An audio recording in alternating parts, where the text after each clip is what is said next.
That was right to you. Zachar at the bottom. Last part. Last paragraph. Last paragraph. Last paragraph on Kuf Lamed Dalit. Hey. This is incredible. Okay, good. So remember, we are speaking about the Mechaber is speaking about the responsibilities of authority. And the idea is that when a person is in a position of authority, how a person can impact the lives of others. And again, remember, authority we're defining in the most, well, I guess we'll call it overarching or sweeping way possible. Anytime you have influence over someone else in some capacity, so you are in a position of authority. So the Mechaber writes, a person in a position of authority has an obligation to recognize his impact. Therefore, by extension, has an obligation to go ahead and be even more careful with his midos, because such an individual is viewed in a different way. Such an individual is looked at as a role model. Such an individual is a man of influence. And as such, again, his midos must be beyond reproach. Thirdly, the Mechaber says that when a person has a position of authority, they have to understand that that is a shlichus from HaKadosh Baruch Hu. That a person, we saw this in the Gemara in Bava Basra, if you remember again, the Gemara says that a person doesn't become in charge of the irrigation of the field if he's not appointed by HaKadosh Baruch Hu. Every position of authority comes with a shlichus from the Ribono Shel Olam. Therefore, again, a person has to understand that I'm in this position, I'm in this particular circumstance because God needs me, wants me to be here in order that I can have a proper influence. Therefore, Zachar, Ata b'sach hakol, Yad Arucha Shel HaKadosh Baruch Hu. Therefore, understand, at the end of the day, you are the long arm of God. Ata yachol livchar lihios Yad Milatefes, O Yad Maka. You could be a loving hand, or you could be a striking hand. You could be a source of support. You could be God's source of support for others, or you could be God's striking staff. Paul said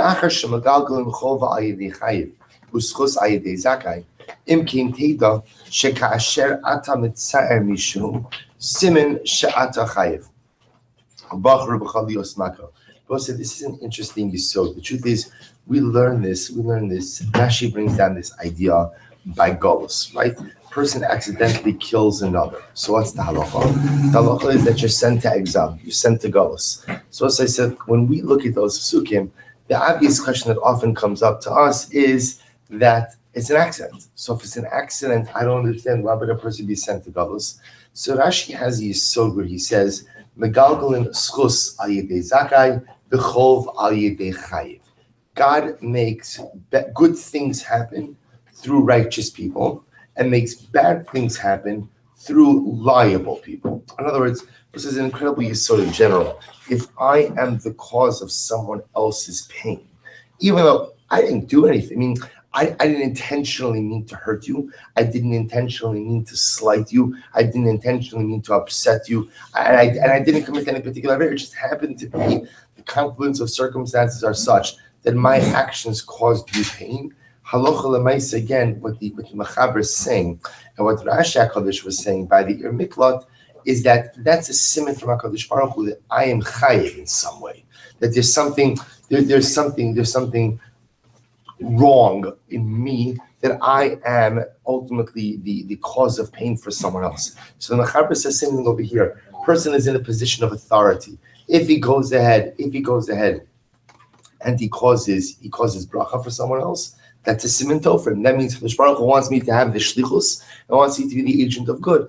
If it turns out that I cause pain to someone else, then I have to realize that's Kadosh Baruch Hu sending me a message that there's something in disrepair in my life. We'll say this. I often find this concept exceptionally amazing. He says, "In Cain, Teda shekasher atam letzar mishu." Know that when you cause someone else pain, siman shata chayiv.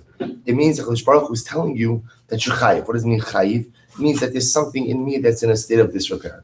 There's something in me that's wrong that needs to be fixed. And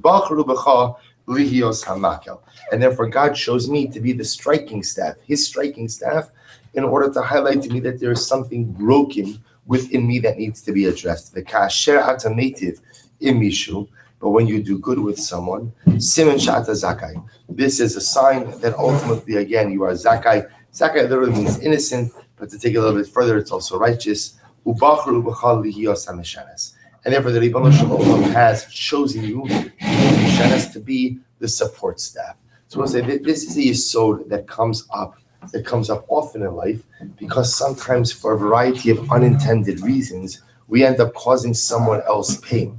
I didn't mean to, but it just ended up happening. It's important to understand that anytime I cause another Jew pain, that's a message from the Ribono Shel Olam that something in me is in a state of disrepair and needs to be addressed and needs to be fixed. Kuf Lamed Vav Lachin.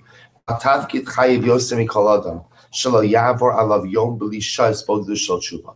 Now that I understand A, how important a position of authority is, and B, the idea that this position of authority is a shlichus from HaKadosh Baruch Hu, I have to make sure that every single day that I'm in that position of authority, I have set aside time for Shab Azbolu Shel Tshuva, to be alone with myself, to contemplate my life, and if indeed I need to go ahead and rectify something within me, that I take the opportunity to do so. Sha'az hu yiyeh tamid zakai, u'memela mishmaim yivcharu bo tamid lihiyos b'mishanes. Because ultimately, again, when I'm in a position of authority, I take the time and I take the opportunity to do tshuva every single day. That ensures that my position will be one which the Ribono Shel Olam causes to be a source of bracha for others, and not, God forbid, a source of pain. Lo yachzari, lo yis'alei merikshosem shel bnei adam, v'lo yizalzel behem. Person has to think about how to use his position responsibly. A person shouldn't be cruel. A person should not try to go ahead and literally hide himself from the feelings of others, nor should he degrade others. Person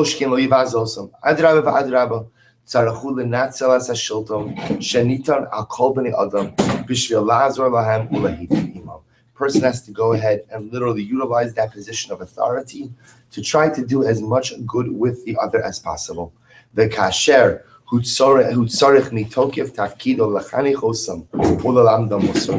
sometimes again a person has to use a position of authority to go ahead and give musr to someone else, and sometimes even to level punitive measures to someone else.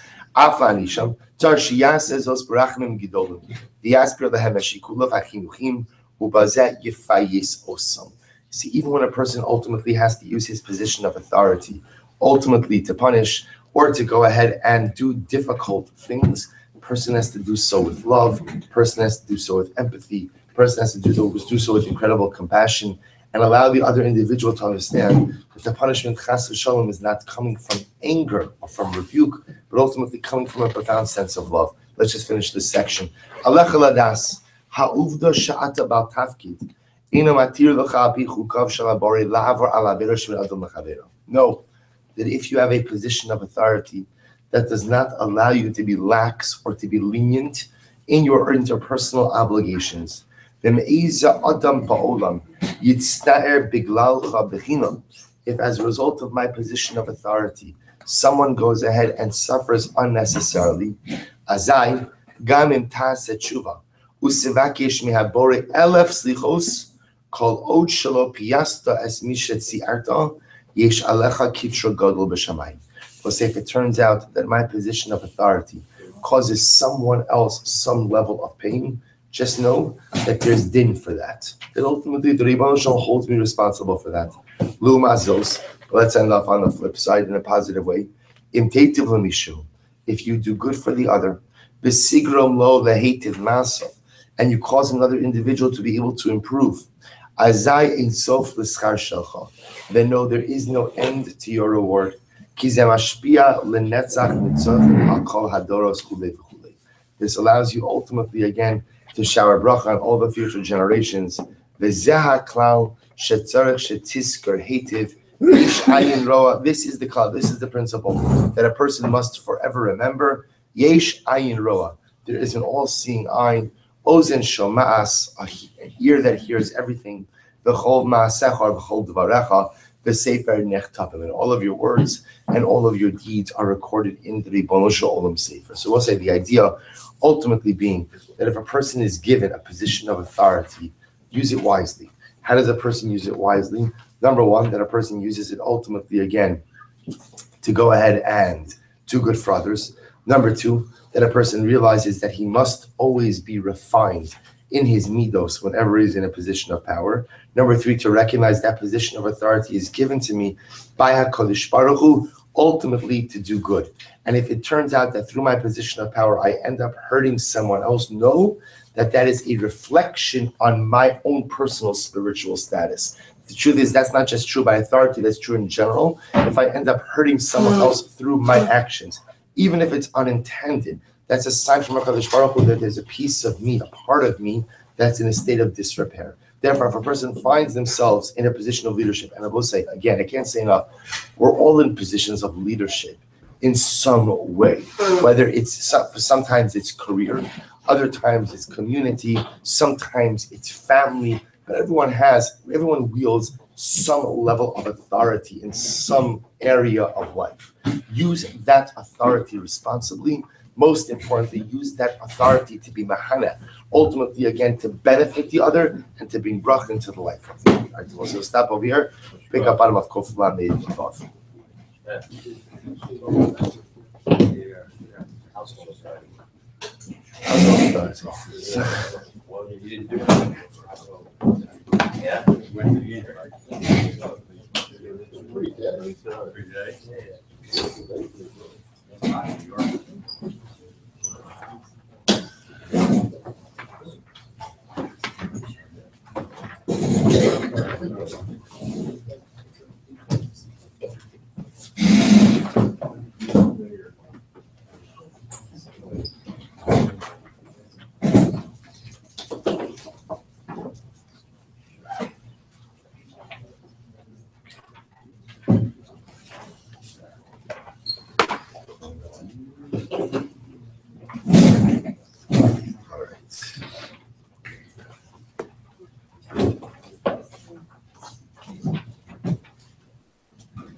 All right, so we'll say good morning. Let's begin.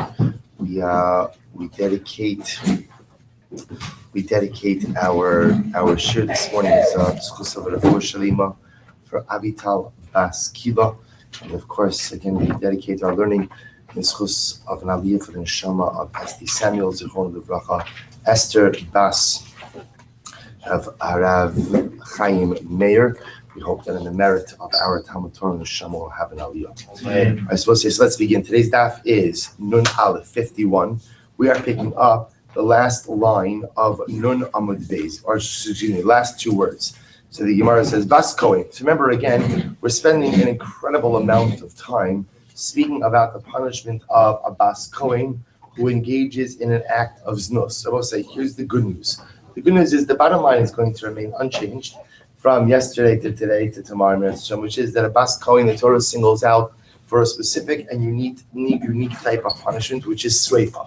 Whereas under normal circumstances, cases or situations of most illicit relationships are usually punishable by skila, the Bas Kohen is a bit different in that she is singled out for sreifa. That conclusion is not going to change. What is going to be discussed throughout virtually the entire daf today is kind of how exactly we learn that out and how that fits in to the general framework of death sentences. Because remember, again, our topic, which led us into all of this, is the Mishnah, which speaks about the Arba Misos, the 4 different types of death penalties, and the Machlokas in the Mishnah about which is mostly serious. Let's go on. Bas Kohen, top of the alphabet, say. Ainli Alashani says Kohen. I only know if this Bas Kohen married a Kohen, that she's punishable by Sreifa. So the Gemara says, how do I know that even if she's married to someone else? A Levi Yisrael, Ovid Kochavim, Chalol, Mamzer, and the sins. So remember, nothing wrong with marrying a Levi or Yisrael. The other individuals are a bit more problematic. Chalol is someone who's born of an illegal union between a Kohen and a woman who's not permitted to marry. Mamzer is a Mamzer. The sin, remember, refers to the Nesinim, also known as the Givonim, in beginning of Sefer Yoshua. The Yevonim were a nation who disguised themselves as a faraway nation in order to avoid the death penalty that was put upon the Zion, the 7 indigenous nations of Canaan. They lied to Yehoshua.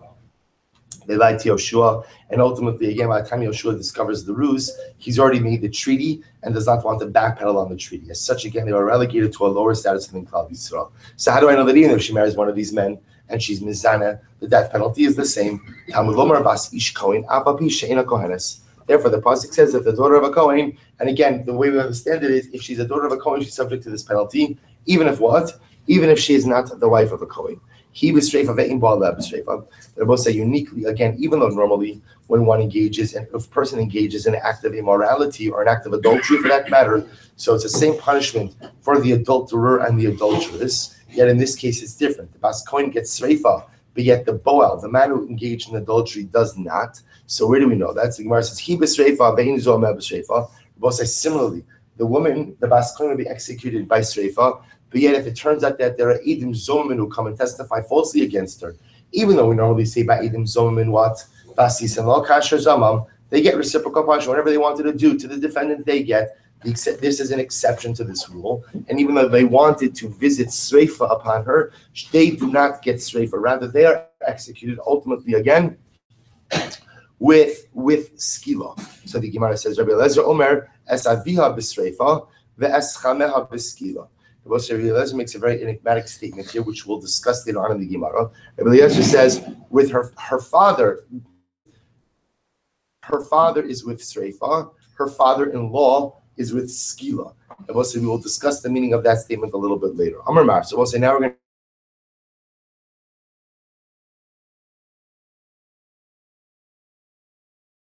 to what the Gemara is saying over here is the following.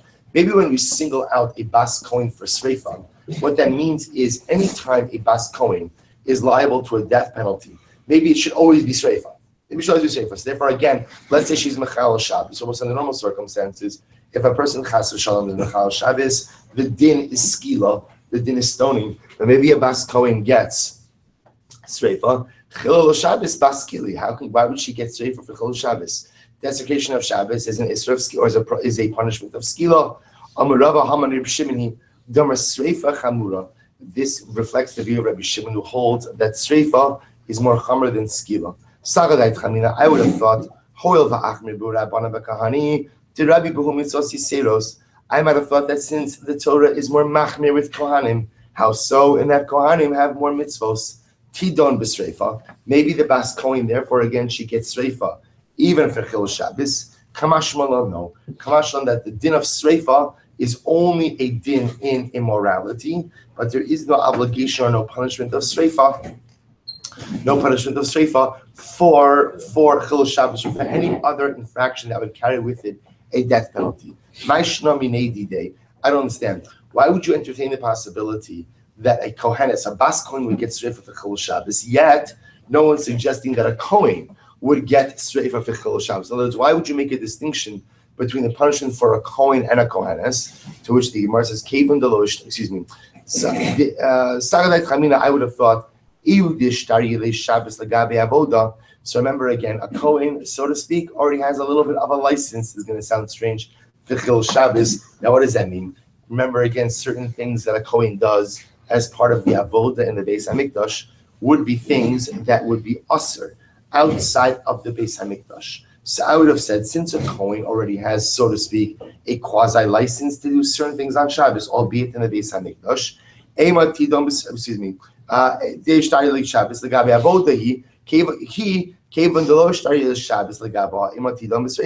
so I might have thought again that leniency by Shabbos is only a din by Kohanim, since on a technical level for the avoda they can already do certain things. She, the Kohenes, the Bas Kohen, does not do the avoda, therefore does not have any of those leniencies. So perhaps I would have thought that even for Chilul Shabbos she gets Sreifa. Kamashmalan, no. Kamashmalan again, that the punishment of Sreifa is reserved for an infraction of immorality, but not for anything else. I would have thought that even if she's single and engages in an act of immorality, she should get Sreifa. That can't be. Because in order to get Sreifa, she has to engage in an act that constitutes znus. Even though, again, it is illegal for a single woman to engage in relations, it does not qualify as legal znus. The Gemara says, "Kid Rabbi Elazar." Excuse me. So I might have thought maybe it was Rabbi Elazar. What did Rabbi Elazar say? That if a single man and single woman have relations, not for the sake of affecting marriage, asa a zona, he makes her into a zona. As well said, that act of having relations outside of the context of marriage goes ahead and makes the woman a zona. Now, what's the ramification of the woman being called a zona? So the idea was, say, if she's a zona, she can't marry a Kohen. So already that act would render her unfit. So we'll say, so remember again, just to be clear, the Gemara is entertaining this possibility that maybe like Rebbe Lazar, ultimately again, even if a man and woman engage in relations outside of the context of marriage, she's called a zona. I would have thought, therefore, maybe she should be chayeves in sreifa. Kamash Malon, no. Kamash Malon, the din of sreifa is only reserved for a case that mamish is biblical immorality. So the Gemara goes weiter. I'm sorry. Just lost the place. The Shloshim Ishas, therefore, Asa Zona. Omer Avia Ella Hotzi Kaladam. So we'll say, maybe again, when the pasuk says Avia, her father, it's coming to teach you that for an act of immorality with her father, ultimately, again, she's chayev esreifa. But in all other cases where she engages in immorality, although she'll get skila, she won't get sreifa. Ella mai nihu shezinsa ba me'avia. So what will be the case of sreifa? The case of sreifa will be a case where she had engaged in relations with her father. My area bas kohen. If that's the case, so why would that be unique to a bas kohen? In other words, if you're going to tell me that punishment for incest, punishment for relations with a father is sreifa, why would that be a unique punishment for a bas kohen and not someone else? Afilu bas Yisrael nami. Do amarava amar li Rav Yitzchak bar Avdumi. Asya heina asya zima. I will say ultimately again we have the ability to make a gzera shava of heina from the prohibition of incest to other arayos and zima. It's tzrich sakadayit chanina kra la'afuke midirava. So I might have thought that the pasuk is coming to exclude the position of Rava. Midigali achman bebas kohen below bebas Yisrael, since the Torah discusses the idea of sreifa by a bas kohen and not by a stam bas Yisrael. Kamash malon bas kohen in. Kamash malon bas kohen. Kamash malon. I'm sorry, I would say that differently. Kamash malon. Therefore, again, the Gemara says that this din ultimately again will only apply to a bas kohen and ultimately wouldn't apply to others. Bas kohen in. A bas kohen, Amy Eloshani says Lakohen. They both say when the Torah speaks about a bas kohen, I would have thought that a bas kohen means two things. Number one, a girl whose father is a kohen, and what? Right. A girl who marries a kohen. Me says the Levi the Yisrael Ovikocham Mechol and Isul Mamzer Minaim. How do I know? I will say that even if a bas kohen is married to another man, in other words, whoever he marries, this is the whole gamut of individuals. Levi, Yisrael, Gentile, Chalom, Nosen, Mamzer. How do I know that still if she engages in an immoral act, she's punishable by sreifa? Talmud Lomar, bas ish kohen, afa pi she'ena kohenes. Ultimately, again, because the pasuk labels her as a bas ish kohen. That's how it identifies her as the daughter of a kohen. Even if she is not married to the kohen, ultimately, again, she'll be liable to sreifa. Mishum de insibu lahani lav bas koheni. So, because of course, logically, because would you say that because she marries one of these men, she no longer has the designation of a bas kohen? V'su midi kohenes lekohen ksiv. So we'll say, furthermore, does the pasuk say a bas kohen who married a kohen? In other words, what the Gemara is asking is, what's the havamina that the punishment of sreifa would only apply to a bas kohen who's married to a kohen? That's not how the Torah identifies. The Torah specifically says that if a bas kohen engages in an act of znus, ultimately, again, she's punishable by sreifa. I would have thought the pasuk says, kisechel liznos amarachmana. So pasuk says, now the way the Gemara is dashing this over here, it says ubas ish kohen kisechel liznos. If the daughter of a kohen will begin to engage in an act of morality, or I should say differently, kisechel is from lashon chulin. If she profanes herself by engaging in an act of immorality. So what do we learn from here? So amarachmana kisechel liznos amarachmana hani milihechi tekamas.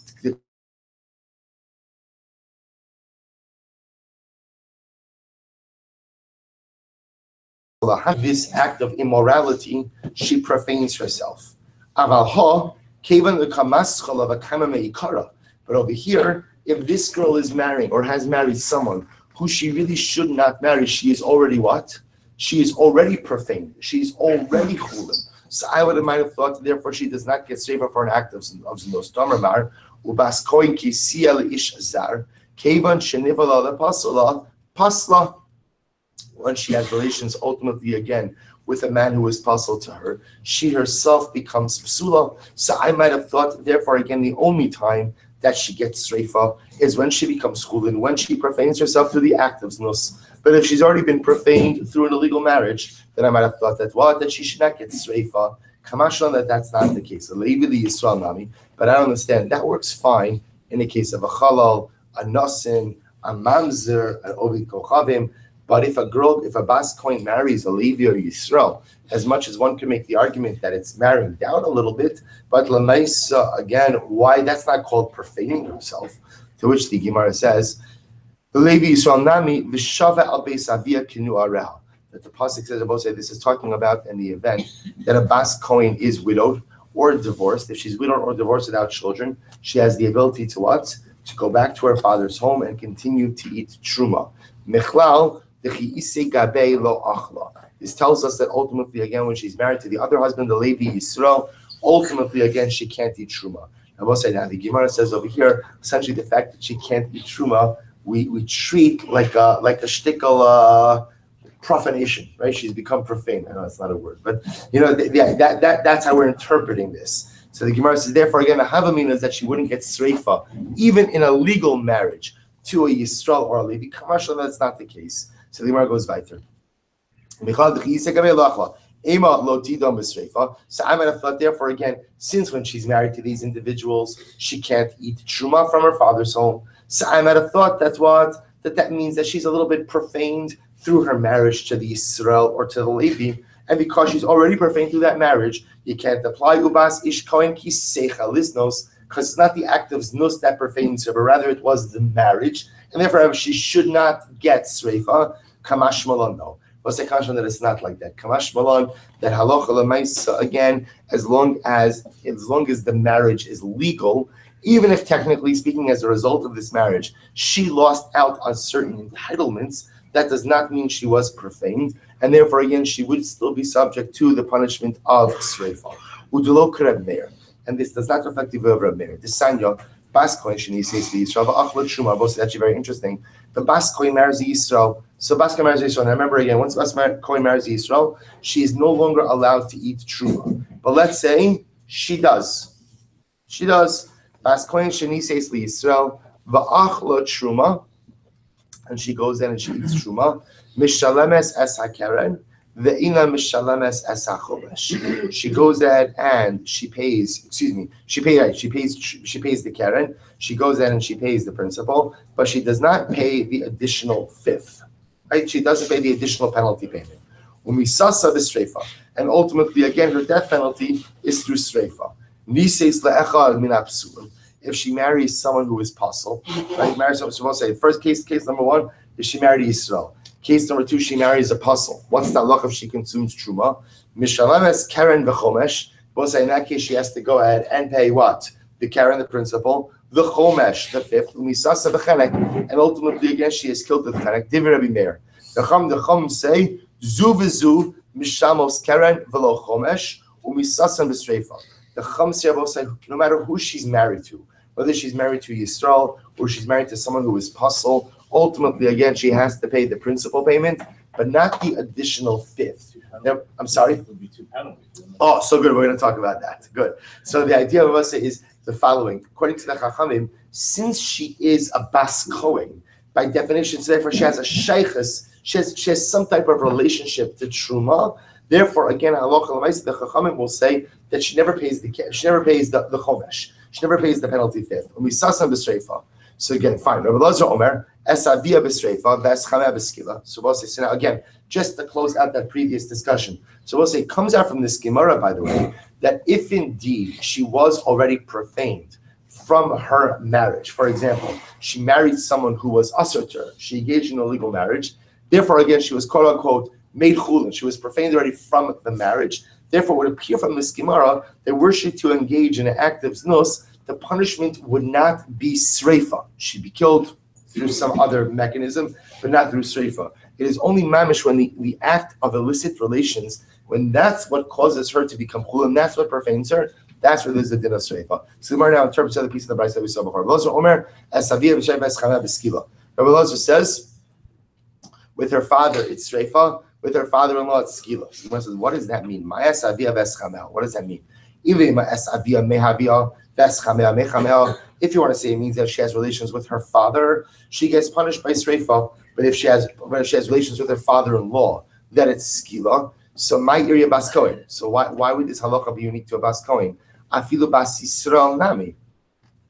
Bito b'sreifa v'kaloso b'skila. The boss say again, even a regular bas Yisrael, if a woman engages in active incest with her father, it's punishable ultimately by sreifa, and with her father-in-law, it's skila. Ella, meaning that would not be unique to a bas kohen. Ella es avia b'shus avia, v'es chameha b'shus chameha. Rather, I will say what it means. Avia means she's in the domain of her father, and chameha means she's in the domain of her father-in-law. What does this mean? So, Kiman, ikra Rabbanan, if you want to say it's like the Rabbanan ha'amri nisua, yatzas l'sreifa, v'lo arusa. Ultimately, again, he says that it's an asua. Ultimately, again, yatzas who goes out to sreifa, but not an arusa. Ikra b'shimin ha'amar achas arusa v'achas nisua b'sreifa. The Bishimon holds that both in Arusa and Abbas, just to understand the way the Gemara is understanding over here. When we say Rishus Aviha or Rishus Chameha, Rishus Aviha means she's with her father, which refers to Erisin. During Erisin, a woman ultimately lives in her father's home. Versus, again, after Nisuin, it was often customary for a couple to live with the husband's parents. That's what we mean over here. With her father means when she's in the Rishus of her father, i.e. Erisin. With her father-in-law means when she's in the rishus of her father-in-law, i.e. Nisuin. So the Gemara goes weiter. Ikar b'shimin, hamar achas arucha savachsu b'sreifa, v'ikar b'yishmal, hamar arusa yatzas l'sreifa, v'lo nisua. So it's like, so we're trying to figure out whose opinion does this reflect. Es chameh, v'lo nisua, es chameh, cheneku.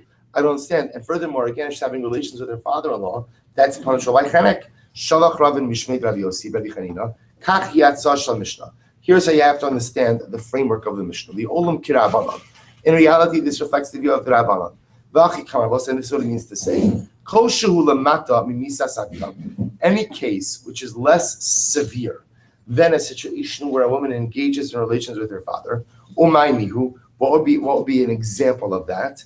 Nisua bas Yisrael. That would be the example, that would be the case of a Nisua bas, a woman who's in Nisua, a bas Yisrael who has Nisuan and engaged in an illicit act. So as I saw again, the Gemara is coming up with a formula.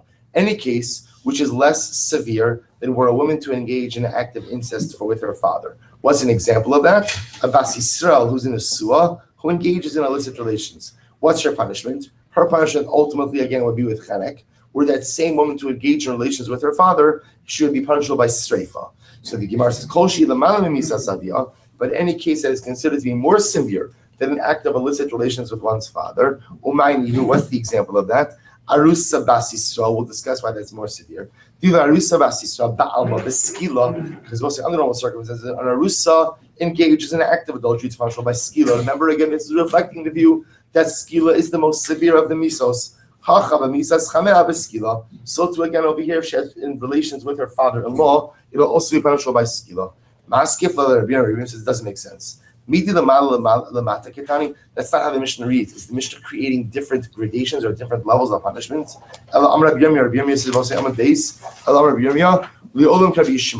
In reality, again, this reflects the view of Rabbi Yishmael. Take a look at Rashi for just a moment. Actually,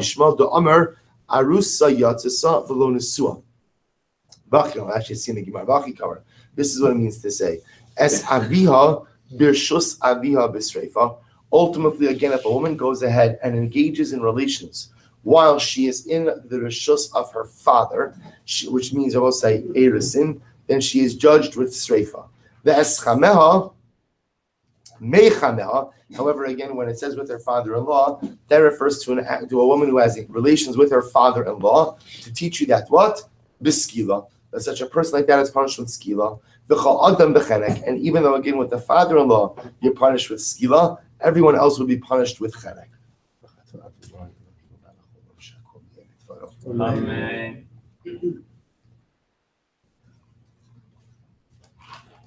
Okay, Amarava. Maishna.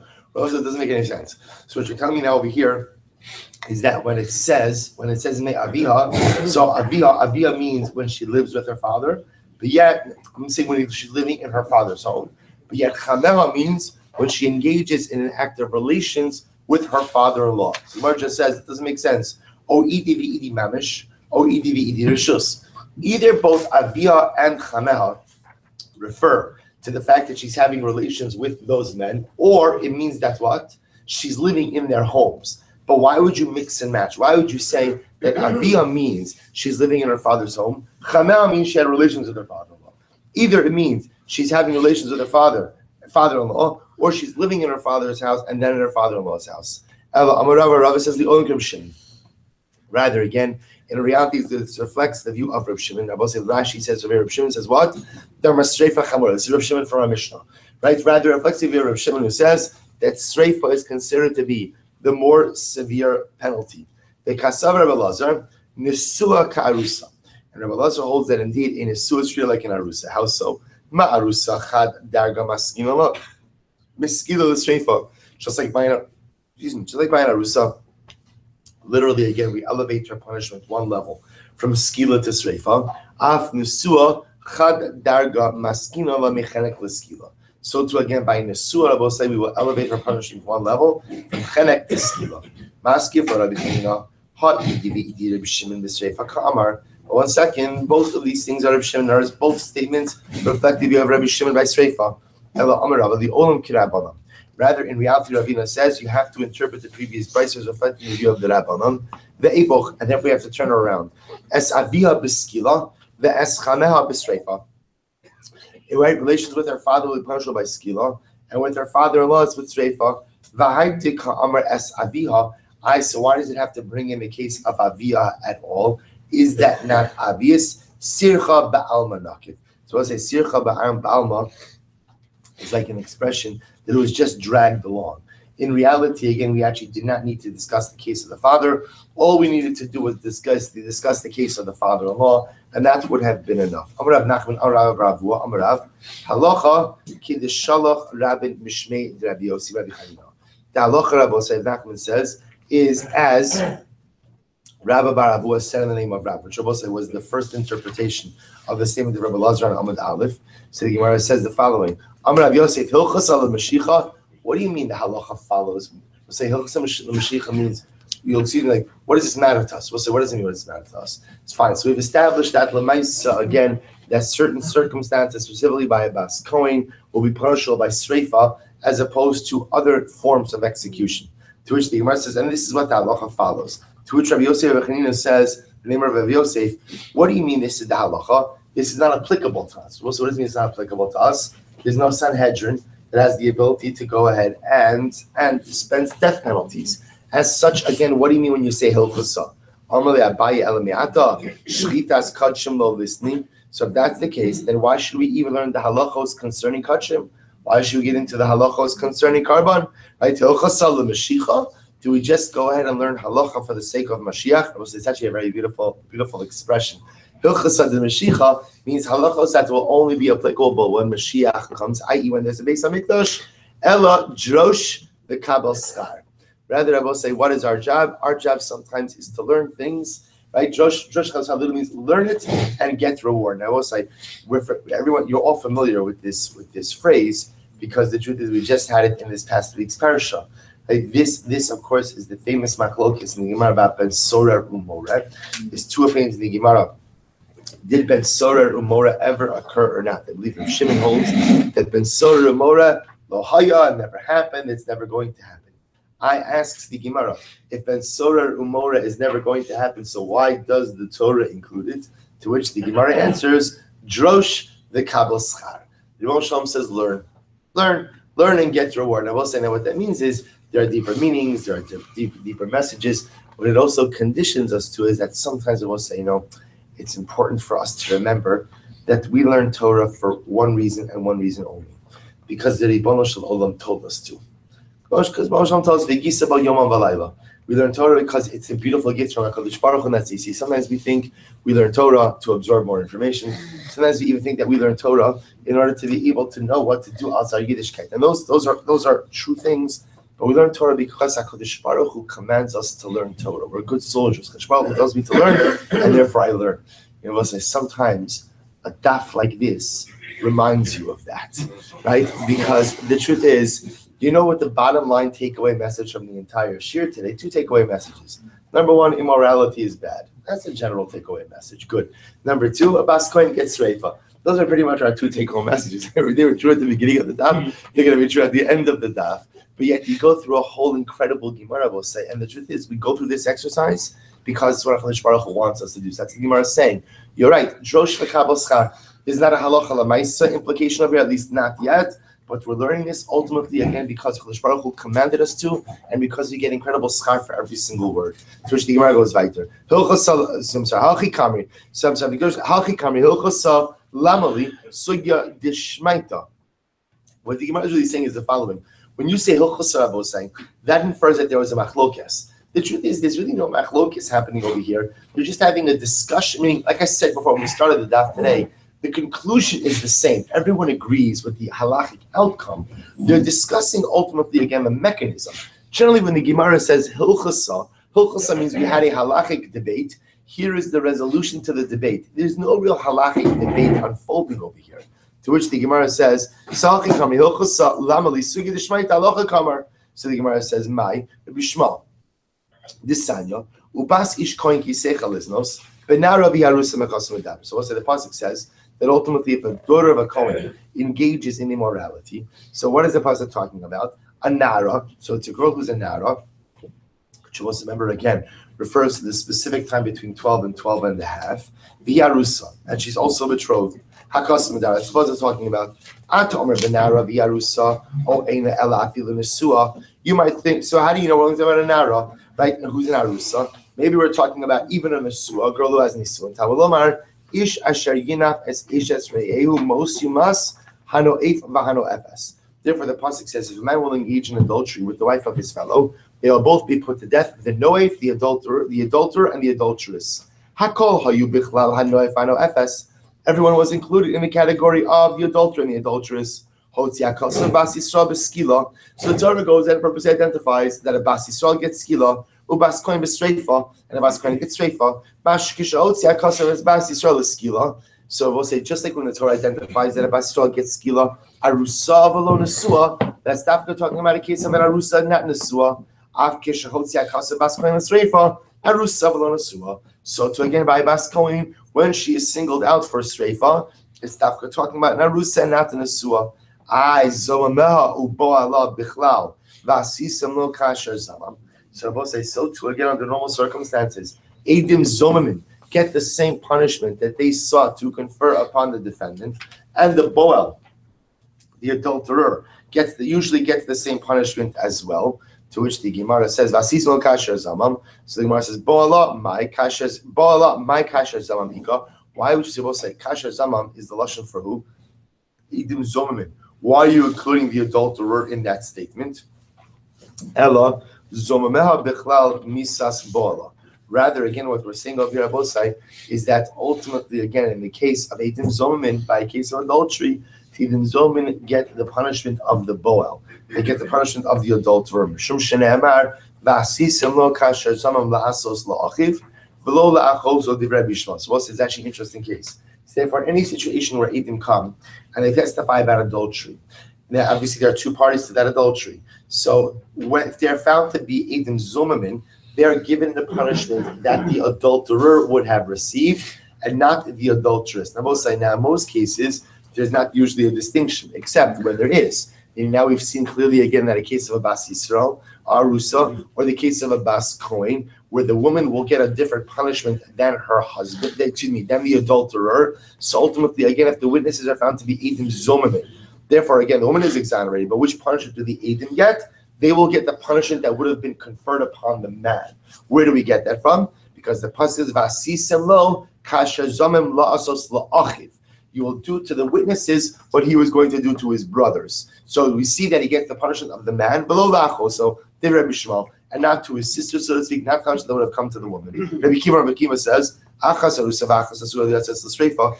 Rabbi Akiva says, both an arusa, both an asua get streifa. I might have thought that maybe even a single woman who engages in an illicit act should also get streifa. So the Gemara says, "Ne'emar kanavia, v'ne'emar lehalanavia." It says in both places, her father, Malahalan's nus im zekas habal. We'll say just like above, it was talking about a case where she committed adultery.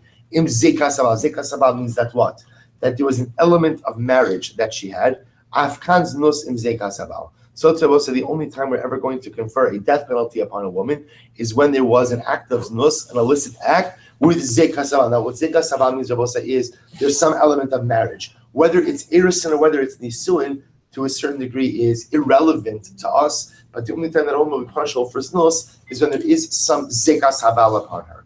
Omer bishmol imal lahalan nara v'yarusa. So we'll say if that's the case, then why don't you say, just like over there we're talking about a case of a nara and she's an arusa, afkan nara v'yarusa. So too over here we'll only punish if she's a nara and an arusa. Omer Rabbi Kiva yishma lachi. Rabbi Kiva says, Yishma my brother. Yishma brother. Well, so you understand, when you see these discussions, that Rabbi Akiva, this is Rabbi Shmuel Kohen Gadol, these were of the Asar Rugi Malchus. Literally, you're seeing a conversation between two of the greatest Rabbanim of the generation. Both were barbarically executed by the Romans. So Rabbi Akiva says to Rabbi Shmuel, my brother, Basu Bas Ani Dorish. There's Xer Shava of Basu Bas. Amalei B'Chiva Bnei Shata Dorish Basu Bas. Notice these other scriptures. Well, this is conversation. So Rabbi Shmuel says to Rabbi Akiva, Shkoyach, because you dash in Basu Bas, we should go ahead and execute someone through Sreifa. To which the Gemara says, Imashma lahavi es hanasua hevi es hapinuya. Because if you want to say that the pasuk comes to include an asua, it should also include the pinuya, the single girl. The mashma lahotzi es hapinuya, hotzi es hanasua. And if it comes to exclude the asua, meaning by saying that it only applies to a case of iris and not nisuin, then it should exclude the single girl as well. Rabbi Akiva will say, Hani Gezer Shava Lemeute Pinuya. So Rabbi Akiva says the Gezer Shava comes to exclude a single girl. Va'ahani Bas Ubas Lerabos Es Hanasua. But the Gezer Shava Bas Ubas comes to include the Nasua. Rabbi Shmuel Samarli the Kamarle Bas Ubas. Rabbi Shmuel says since it says Bas Ubas Shmamina Hadr Bein Gezer Shava. We'll say ultimately again that teaches us that we go ahead and we retract the previous Gezer Shava. Rabbi Shmuel, Hi Bas Ubas My Darish Bey. What does Rabbi Shmuel do with the Bas Ubas? Mibarle Lechiditani Avoid Shmuel Bar Avin. Lefish Matzinu Shechalak Akasa Bischarim Bein Tmimim LeBaali Mumin. Because of us we see that when it comes to what? Look at Rashi for just a moment. Bischarim Bikohanim. Since I find that when it comes to male Kohanim, the Torah distinguishes ultimately again between Timim to Bali Mun. In other words, we'll say if a Kohen is Tamim, which means he's without blemish, then he can operate as a Kohen.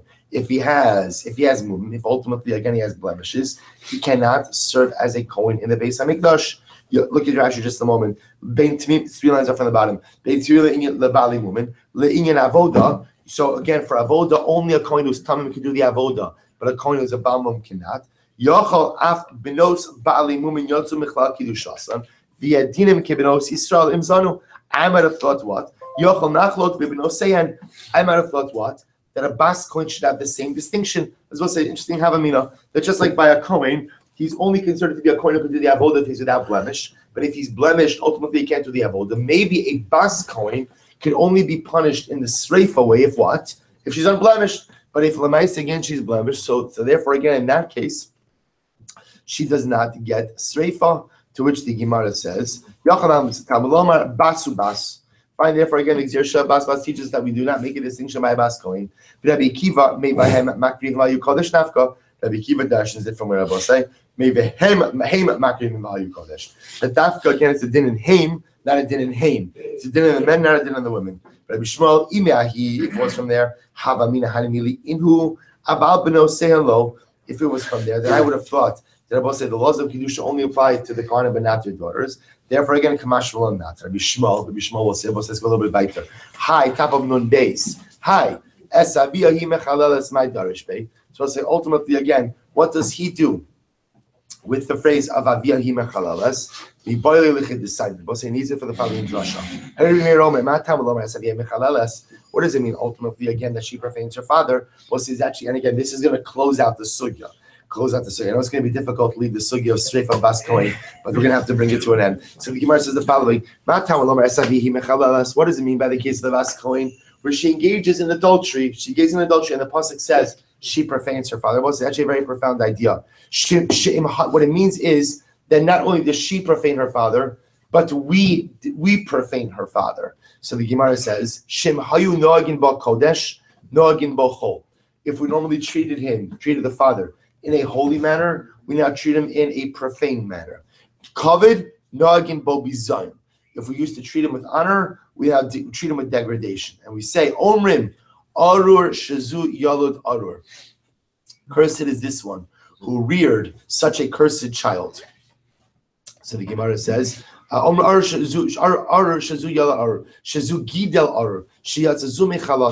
ultimately, again, cursed is this one who went ahead and raised this type of child, who had this type of child ultimately again issue forth from him.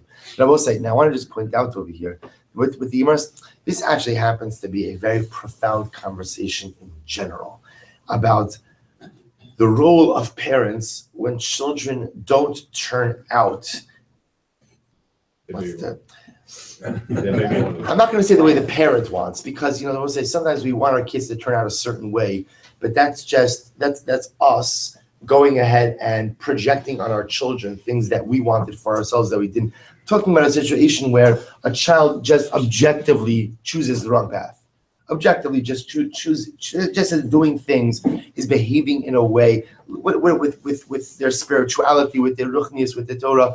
Like what's the role of a parent on when the child departs the derech? Like, so what is that? So it's like, so again, obviously I don't know that there's an answer to this. I don't know if there's an answer to this, but clearly what Chazal are saying is, listen, if your child, and obviously here we're talking about, we're not talking about like, my kid stopped learning or my kid doesn't this. Like, obviously this is immorality over here. So the Torah's example over here is something quite significant and quite severe. What the Gemara is saying over here is, Cohen, what happened in your home that ultimately, again, allowed your daughter, or paved the way for your daughter to engage in this behavior? Now, in all fairness, the answer may be absolutely nothing. As we all know, our children grow up and they make decisions. And sometimes, again, they make good decisions. Sometimes they make bad decisions. But Lamaisa, again, a parent could do anything and everything right. And yet, again, for sometimes reasons beyond their own comprehension, our children do things that are just totally counterintuitive and don't make any kind of sense. But sometimes when children engage in negative behaviors, the seeds for those behaviors were planted and sometimes chas v'shalom germinated in the parental home. And therefore the Gemara is saying over here, this is an extreme case. This is the case of the Bas Kohen who now engaged in Znus. We go back to the Kohen and we say, what happened? What happened? Now, it doesn't literally mean that we're degrading him publicly. It doesn't chas v'shalom mean that we're going to mean he's got enough tzaras with his kid. We have to make him feel worse. What the Gemara is saying is, al hashkafa over here, we tell him, introspect, like we saw in Gan Emuna, hisbodedus. What happened in your house? What happened in your home? What was the quality of the spiritual life? Is there something that may have happened that ultimately caused this daughter to do these particular things? And again, I will say, if indeed something did happen, Cohen, if you have other children, it's not too late to try to address this. It's an incredible yisod. So the Gemara says, Amar Shman, Amar Avashi, Keman Karina Rishia Bar Rishia. This is why ultimately, again, we call this daughter who went ahead and engaged in znus a Rasha Basa Rasha. Vafilu l'Rishia Bar Tzadika Kiman. So sometimes what the Gemara is saying in general, when someone does something bad, we call that person a Rasha Ben a Rasha.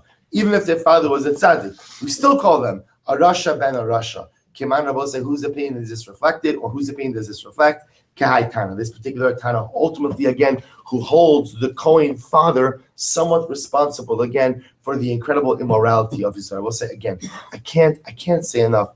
It's exceptionally painful for a parent when a child makes life decisions that run contrary to the values, to the hashkafas, to just the ruchnius of a parent. And in no way are Chazal trying to say, if my child does that, parent, it's your fault. What Chazal are telling us is, like in everything else in life, we have to introspect. And any time that it's just like, let's just give a very simple example.